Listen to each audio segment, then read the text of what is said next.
ओम शांति। ये बाबा की 24 तारीख की साकार वाणी है। सार है मुरली का।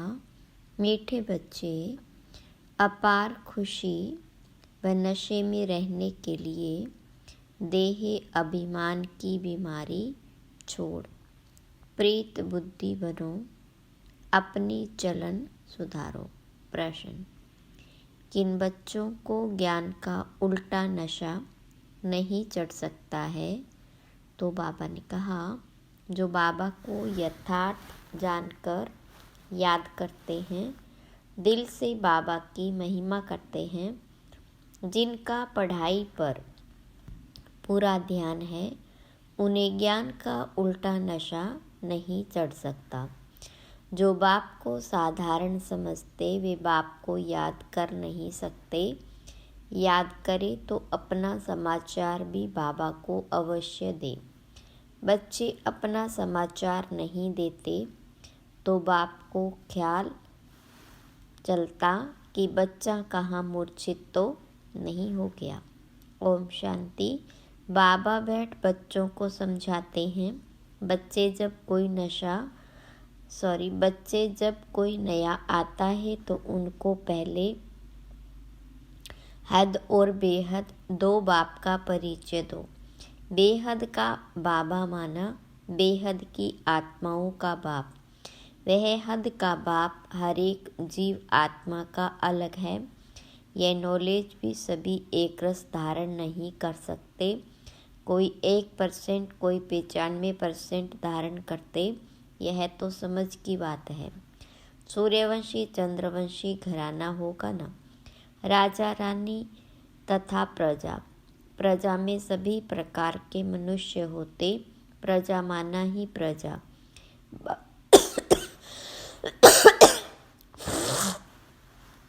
बाबा समझाते हैं, यह पढ़ाई है। हर एक अपनी बुद्धि अनुसार ही पढ़ते हैं। हर एक को अपना अपना पार्ट मिला हुआ है। जिसने कल्प पहले जितनी पढ़ाई धारण की है, उतनी अभी भी करते हैं। पढ़ाई कभी छिपी नहीं रह सकती। पढ़ाई अनुसार पद भी मिलता। बाबा ने समझाया, आगे चल इम्तिहान होगा, बिगर इम्तिहान के ट्रांसफ़र हो न सके तो पढ़ाई में सब मालूम पड़ेगा। परंतु अभी भी समझ सकते हो हम किस पद के लायक हैं। बल लज्जा के मारे सभी हाथ उठा लेते, परंतु समझ सकते हैं हमें ऐसे हम कैसे बन सकते, फिर भी हाथ उठा देते। यह भी अज्ञान ही कहेंगे। बाबा तो झट समझ जाते कि इससे तो जास्ती अक्ल लौकिक स्टूडेंट में होता। वह समझते हम स्कॉलरशिप लेने लायक नहीं हैं, पास नहीं होंगे। वह समझते टीचर जो पढ़ाते उसमें हम कितने मार्क्स लेंगे। ऐसे थोड़े ही कहेंगे कि हम पास विद ऑनर होंगे। यहाँ तो कई बच्चों में इतनी भी अक्ल नहीं है। दे अभिमान बहुत है। बल आए हैं यह यानी देवता बनने के लिए, परंतु ऐसी चलन भी तो चाहिए। बाबा कहते विनाश काले विपरीत बुद्धि, क्योंकि कायदेशीर बाबा से प्रीत नहीं है। बाबा तुम बच्चों को समझाते हैं कि विनाश काले विपरीत बुद्धि का यथार्थ अर्थ क्या है। बच्चे ही पूरा नहीं समझ सकते हैं तो फिर वह क्या समझेंगे। बाबा को याद करना, यह तो हुई गुप्त बात। पढ़ाई तो गुप्त नहीं है ना। पढ़ाई में नंबरवार होते हैं, एक जैसा थोड़ी पढ़ेंगे। बाबा समझते अभी तो बेबी है। ऐसे बेहद के बाप को 3-3, 4-4 मास याद भी नहीं करते। मालूम कैसे पड़े कि याद करते। बाबा को पत्र तक नहीं लिखते कि बाबा मैं कैसे कैसे चल रहा हूँ, क्या क्या सर्विस करता हूँ। बाबा को बच्चों की कितनी फिक्र रहती कि कहाँ बच्चा मूर्छित तो नहीं हो गया, कहाँ बच्चा मर तो नहीं गया। कोई तो बाबा को कितना अच्छा सर्विस समाचार लिखते हैं। बाबा भी समझते बच्चा जीता है। सर्विस करने वाले बच्चे कभी छिप नहीं सकते। बाबा तो हर बच्चे का दिल लेते हैं कि कौन सा बच्चा कैसा है। दे अभिमान की बीमारी बहुत कड़ी है। बाबा मुरली से समझाते हैं। कईयों को तो ज्ञान का उल्टा नशा चढ़ जाता, अहंकार आ जाता, फिर याद भी नहीं करते, पत्र भी नहीं लिखते। तो बाबा भी याद कैसे करेंगे? याद से याद मिलती है। अभी तुम बच्चे बाबा को यथार्थ जानकर याद करते हो, दिल से महिमा करते हो। कई बच्चे बाबा को साधारण समझते हैं, इसलिए याद नहीं करते। बाबा कोई भपका आदि थोड़े दिखाएगा। भगवान वाच, मैं तुम्हें विश्व की राजाई देने के लिए राजयोग सिखलाता हूँ। तुम ऐसे थोड़े समझते हो कि हम विश्व की बादशाही लेने के लिए बेहद के बाप से पढ़ते हैं। यह नशा हो तो अपार खुशी का पारा सदा चढ़ा रहे। गीता पढ़ने वाले भल कहते, श्री कृष्ण भगवानुवाच, मैं राजयोग सिखलाता हूँ, बस उन्हें राजाई पाने की खुशी थोड़ी रहेगी। गीता पढ़कर पूरी की और गए अपने अपने धंधे धोरी में। तुमको तो अभी बुद्धि में है कि हमको बेहद का बाप पढ़ाते, उन्हें ऐसा बुद्धि में नहीं आएगा। तो पहले पहले कोई भी आए तो उनको दो बाप का परिचय देना है। बोलो, भारत स्वर्ग था, अभी नरक है। यह कलयुग है, इसे स्वर्ग थोड़े कहेंगे। ऐसे तो नहीं कहेंगे कि सतयुग में भी है, कलयुग में भी है। किसको दुख मिला तो कहेंगे नरक में है, किसको सुख है तो कहेंगे स्वर्ग में है। ऐसे बहुत कहते हैं। दुखी मनुष्य नरक में है, हम तो बहुत सुख में बैठे हैं। महल मालिये मोटरें आदि है, समझते हम तो स्वर्ग में हैं। गोल्डन एज आयरन एज एक ही बात है। तो पहले पहले दो बाप की बात बुद्धि में बिठानी है। बाबा ही खुद अपनी पहचान देते, वह सर्वव्यापी कैसे हो सकता है? क्या लौकिक बाप को सर्वव्यापी कहेंगे? अभी तुम चित्र में दिखाते हो, आत्मा और परमात्मा का रूप तो एक ही है, उसमें फर्क नहीं। आत्मा और परमात्मा कोई छोटा बड़ा नहीं, सभी आत्माएं हैं। वह भी आत्मा है, वह सदा परम धाम में रहते, इसलिए उन्हें परम आत्मा कहा जाता। सिर्फ तुम आत्माएं जैसे आती हो वैसे मैं नहीं आता। मैं अंत में इस तन में आकर प्रवेश करता हूँ। यह बातें कोई बाहर का समझ न सके, बात बड़ी सहज है। फर्क सिर्फ इतना है, जो बाबा के बदले वैकुंठवासी श्री कृष्ण का नाम डाल दिया। क्या श्री कृष्ण ने वैकुंठ से नरक में आकर राजयोग सिखाया? श्री कृष्ण कैसे कह सकता कि दे सही दे के सब धर्म छोड़ मामेकम याद करो? देहधारी की याद से पाप कैसे कटेंगे? श्री कृष्ण तो एक छोटा बच्चा और कहाँ, मैं साधारण मनुष्य के वृद्ध तन में आता हूँ। कितना फर्क हो गया। इस एकज भूल के कारण सभी मनुष्य पतित कंगाल बन गए। ना मैं सर्वव्यापी हूँ, ना श्री कृष्ण सर्वव्यापी है। हर शरीर में आत्मा सर्वव्यापी है। मुझे तो अपना शरीर भी नहीं, हर आत्मा को अपना अपना शरीर।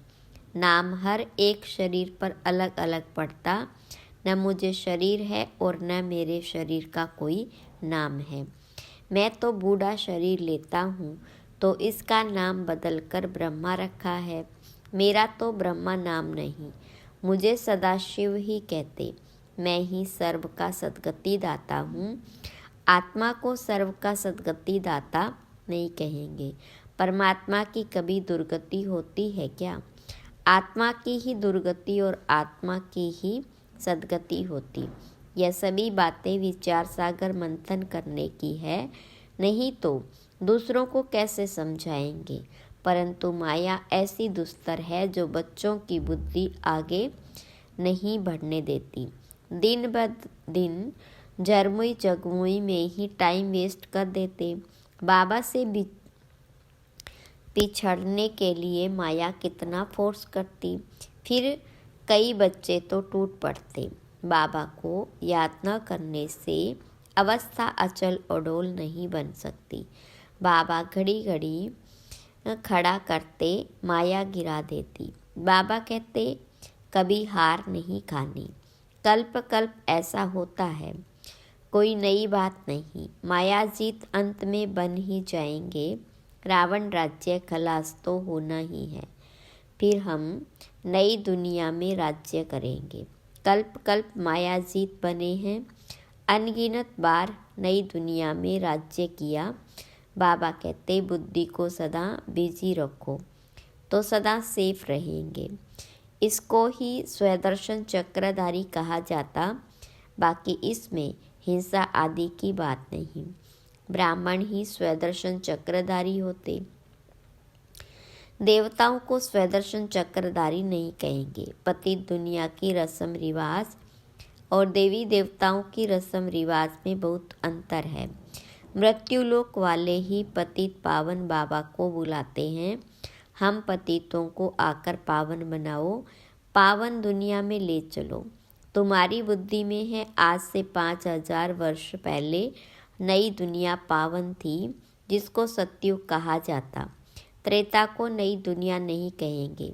बाबा ने समझाया है, वह है फर्स्ट क्लास, वह है सेकंड क्लास। एक एक बात अच्छी रीति धारण करनी चाहिए। जो कोई आकर सुने तो वंडर खाए, कोई कोई वंडर भी खाते, परंतु फुर्सत नहीं जो पुरुषार्थ करे। फिर सुनते हैं पवित्र जरूर बनना है। यह काम विकार ही मनुष्य को पतित बनाता है। उनको जीतने से तुम जगत जीत बनेंगे, परंतु काम विकार उन्हों की जैसे पूंजी है, इसलिए वह अक्षर नहीं बोलते। सिर्फ कहते मन को वश में करो, लेकिन मन अमन तब हो जब शरीर में नहीं हो, बाकी मन अमन तो कभी होता ही नहीं। देह मिलती है कर्म करने के लिए, तो फिर कर्मातीत अवस्था में कैसे रहेंगे। कर्मातीत अवस्था कहा जाता है मुर्दे को। जीते जी मुर्दा अथवा शरीर से डिटैच। बाबा तुमको शरीर से न्यारा बनने की पढ़ाई पढ़ाते। शरीर से आत्मा अलग है, आत्मा परम धाम की रहने वाली। आत्मा शरीर में आती है तो उसे मनुष्य कहा जाता। शरीर मिलता ही है कर्म करने के लिए। एक शरीर छोड़ फिर दूसरा शरीर कर्म करने के लिए लेना है। शांति तो तब हो जब शरीर में नहीं है। मूल वतन में कर्म होता नहीं, मूल सूक्ष्म वतन की तो बात ही नहीं। सृष्टि का चक्र यहाँ फिरता है। बाप और सृष्टि चक्र को जानना, इसको ही नॉलेज कहा जाता। सूक्ष्म वतन में न सफ़ेद पोषधारी, न सजे सजाए, न नाक बलाएं पहनने वाले शंकर आदि ही होते। बाकी ब्रह्मा और विष्णु का राज बाबा समझाते रहते। ब्रह्मा यहाँ है, विष्णु के 2 रूप भी यहाँ। वह सिर्फ साक्षात्कार का पार्ट ड्रामा में है जो दिव्य दृष्टि से देखा जाता है। क्रिमिनल आँखों से पवित्र चीज़ दिखाई न पड़े। अच्छा, मीठे मीठे सिकिलदे बच्चों प्रति माता पिता बाप दादा का याद प्यार और गुड मॉर्निंग। रूहानी बाप की रूहानी बच्चों को नमस्ते। रूहानी बच्चों की रूहानी बाप दादा को याद प्यार, गुड मॉर्निंग और नमस्ते। धारणा के लिए मुख्य सार। पहली पॉइंट, अपने आप को सदा सेफ रखने के लिए बुद्धि को विचार सागर मंथन में बिजी रखना है। स्वदर्शन चक्रधारी बनकर रहना है। जरमुई जगमुई में अपना समय नहीं गंवाना है। दूसरी पॉइंट, शरीर से डिटैच रहने की पढ़ाई जो बाबा पढ़ाते वह पढ़नी है। माया के फोर्स से बचने के लिए अपनी अवस्था अचल अडोल बनानी है। वरदान, ब्रह्मा बाप समान लक्ष्य को लक्षण में लाने वाले प्रत्यक्ष सैंपल बन सर्व के सहयोगी भव। विस्तार। जैसे ब्रह्मा बाबा ने स्वयं को निमित्त एग्जाम्पल बनाया, सदा यह लक्ष्य लक्षण में लाया, जो ओटे सो अर्जुन, इसी से नंबर 1 बने। तो ऐसे फॉलो फादर करो, कर्म द्वारा सदा स्वयं जीवन में गुण मूर्त बन, प्रत्यक्ष सैंपल बन, औरों को सहज गुण धारण करने का सहयोग दो। इसको कहते गुणदान। दान का अर्थ ही है सहयोग देना। कोई भी आत्मा अब सुनने के बजाय प्रत्यक्ष प्रमाण देखना चाहती है, तो पहले स्वयं को गुणमूर्त बनाओ। स्लोगन। सर्व की निराशाओं का अंधकार दूर करने वाले ही ज्ञान दीपक है। अच्छा, ओम शांति।